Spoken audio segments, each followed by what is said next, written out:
High, আমি Priyanka's cooking passion চ্যানেলে তোমাদের সবাইকে স্বাগত।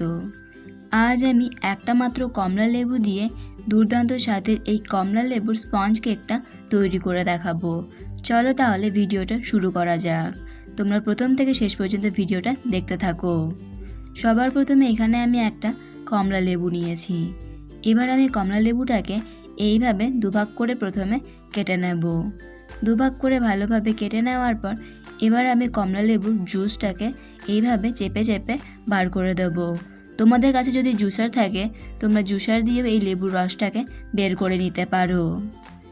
সমস্ত কমলা লেবুর জুসটাকে আমি বার করে নেওয়ার পর এবার আমি জুস থেকে কমলা লেবুর এই বীজগুলোকে তুলে ফেলে দেব, কারণ এই বীজগুলো কেকের মধ্যে থাকলে ভালো লাগবে না খেতে। এই কাপটা দিয়ে আমি সব কিছুকে মেজারমেন্ট করে নেব। এখানে আমি 1 কাপের একটু কম কমলা লেবুর জুস নিয়েছি। এবার আমি এর মধ্যে দিয়ে দিচ্ছি 1/2 কাপের একটু কম সাদা তেল, দিয়ে দিচ্ছি 1 কাপ চিনি। এবার আমি একটা হ্যান্ড উইক্স দিয়ে সব কিছুকে ভালোভাবে মিশিয়ে নেব।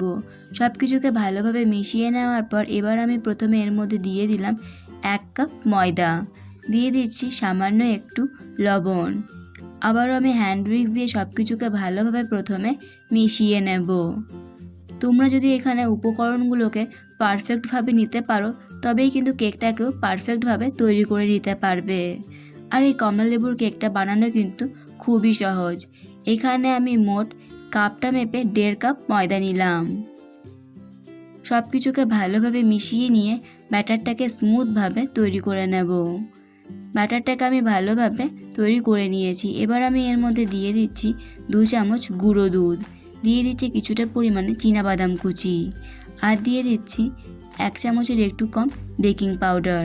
সামান্য একটু জল দিয়ে সব কিছুকে ভালোভাবে আবারও মিশিয়ে নেব। ব্যাটারটাকে আমি তৈরি করে নিয়েছি। তোমরা দেখেই বুঝতে পারছো ব্যাটারের ঘনত্বটা। এবার আমি যে পাত্রটার মধ্যে কেকটাকে তৈরি করে নেব সেই পাত্রটার মধ্যে সামান্য একটু তেল ব্রাশ করে দিচ্ছি। এভাবেই কিন্তু পাত্রটার মধ্যে সামান্য একটু তেল ব্রাশ করে নিতে হবে। এবার আমি ব্যাটারটাকে পাত্রটার মধ্যে ঢেলে দিচ্ছি। ব্যাটারটাকে পাত্রটার মধ্যে ঢেলে দেওয়ার পর এইভাবে একটু হালকা হাতে নাড়িয়ে দিতে হবে যাতে ভেতরে কোনো বাবলস তৈরি না হয়। এবার আমি কড়াইয়ের মধ্যে দিয়ে দিচ্ছি লবণ। লবণটাকে চারিপাশে কড়াইয়ের ভালোভাবে ছড়িয়ে দেওয়ার পর ঢাকা দিয়ে এটাকে আমি ভালোভাবে গরম করে নেব 5 মিনিটের জন্য। কড়াইটাকে ভালোভাবে গরম করে নেওয়ার পর কেকের বাটিটাকে আমি বসিয়ে দিয়েছি। তারপর 15 মিনিট পর ফিরে এলাম। এবার আমি ওপর থেকে দিয়ে দিচ্ছি কিছুটা কাজু বাদাম আর দিয়ে দেবো কিছুটা কিশমিশ। তোমরা এখানে নিজেদের পছন্দ অনুযায়ী যে কোনো ড্রাই ফ্রুটস দিয়ে কেকটাকে সাজিয়ে নিতে পারো, আবার নাও দিতে পারো, তবে ওপর থেকে একটু কাজু বাদাম কিশমিশ দিয়ে গার্নিশ করে দিলে ভালো লাগবে। এবার আমি এই কেকটাকে 30 মিনিটের জন্য গ্যাসের ফ্লেমটাকে মিডিয়ামে রেখে বেক করে নিয়েছি। এবার এই কেকটাকে সম্পূর্ণ ঠান্ডা হয়ে যাওয়ার পর নামিয়ে নিয়েছি। এবার আমি চাকুর সাহায্যে চারিপাশে ভালোভাবে ছাড়িয়ে নিয়ে কেকটাকে ডিমোল্ড করে নিয়েছি। তোমরা দেখেই বুঝতে পারছো কেকটা ঠিক কতটা সুন্দর হয়েছে। চলো এবার আমি তোমাদেরকে কেকটা কেটে দেখাচ্ছি। তোমরা একবার হলো এইভাবে বাড়িতে এই অরেঞ্জ কেক রেসিপিটি তৈরি করে দেখবে। আশা করি তোমাদের ভালো লাগবে। অবশ্যই কমেন্ট করে জানাবে রেসিপিটি তোমাদের কেমন লাগলো।